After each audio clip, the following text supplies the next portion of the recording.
ವಿಚಾರದಲ್ಲಿ ಹಾಲಿನ ದರದಲ್ಲಿ ಬಹಳಷ್ಟು ಜನಕ್ಕೆ ಕನ್ಫ್ಯೂಷನ್ ಇರುವಂತದ್ದು.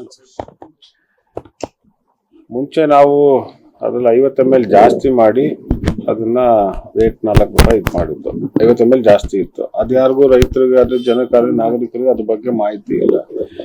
ಈಗ ನಾವೇನ್ 4 ರೂಪಾಯಿ ಜಾಸ್ತಿ ಮಾಡಿದ್ವಿ ಅಂತ ಹೇಳ್ತೀವಿ, ಅದು ಡೈರೆಕ್ಟ್ ಯಾರು ರೈತ ಇದ್ದಾನೆ ಹಾಲ್ ಕರಿಯುವಂತ ಅವ್ನಿಗೆ ಹೋಗುತ್ತೆ, ಆ ರೈತನಿಗೆ ಹೋಗುವಂಥದ್ದು. ಅದೆಲ್ಲ ಸರ್ಕಾರಕ್ಕೆ ದುಡ್ಡು ಬರುತ್ತೆ ಅಂತ ಅನ್ಕೊಂಡಿದ್ರೆ ಸುಳ್ಳು. ಅದೇನ್ 4 ರೂಪಾಯಿ ಈಗ ನಾವು ಅಡಿಷನ್ ಆಗಿ ಮಾಡಿದರೆ ಸರ್ಕಾರದಿಂದ, ಅದು ಡೈರೆಕ್ಟ್ ಆಗಿ ಹೋಗುವಂಥದ್ದು ಯಾರಿಗೆ ಹಾಲ್ ಕರಿಯುವಂತವ್ನಿಗೆ. ಈಗ ಬೆಲೆ ಏರಿಕೆ ಅಂತ ಮಾತಾಡುವಂತ ವಿರೋಧ ಪಕ್ಷದವರು ಇವತ್ತು ಎಲ್ಲಿಗೆ ಡೀಸೆಲ್ ಪೆಟ್ರೋಲ್ ರೇಟ್ ಯಾವ ಇದ್ರಲ್ಲಿ ರೇಟ್ ಆಗಿರುವಂತದ್ದು?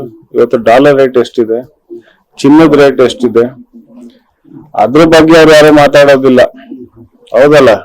ಈಗ ಅದು 9,000 ರೂಪಾಯಿ ಇರ್ಬೇಕು ಗೋಲ್ಡ್ ರೇಟ್, 100 ರೂಪಾಯಿ ದಾಟಿದೆ Yale petrol rate, diesel Yale 90 ರೂಪಾಯಿ ಇದೆ. ಅದ್ರ ಬಗ್ಗೆ ಕೇಂದ್ರ ಸರ್ಕಾರದ ಬಗ್ಗೆ ಅವ್ರು ಯಾರು ಮಾತಾಡೋದಕ್ಕೆ ಹೋಗೋದಿಲ್ಲ. ಇಲ್ಲಿ ರಾಜ್ಯ ಸರ್ಕಾರದ ಮೇಲೆ ನಾಗರಿಕರಿಗೆ ಹೆಚ್ಚು ಹೊರೆ ಆಗ್ಬಾರ್ದು ಅಂತ ಇವತ್ತು ಸರ್ಕಾರ ಮತ್ತೆ ಸನ್ಮಾನ್ಯ ಮುಖ್ಯಮಂತ್ರಿಗಳು ಮತ್ತೆ ಸಚಿವ ಸಂಪುಟದವರೆಲ್ಲ ಒಳ್ಳೆ ಕೆಲಸ ಮಾಡ್ತಾ ಇದ್ದಾರೆ. ಆದ್ರೆ ಅವ್ರಿಗೆ ತಡ್ಕೊಳಕ್ ಆಗ್ತಿಲ್ಲ, ಈ ರೀತಿ ಮಾಡ್ತಾ ಇದ್ದಾರೆ. ಬೇರೆ ಯಾರಿಗೇನು ರೀಸನ್ ಇಲ್ವಲ್ಲ.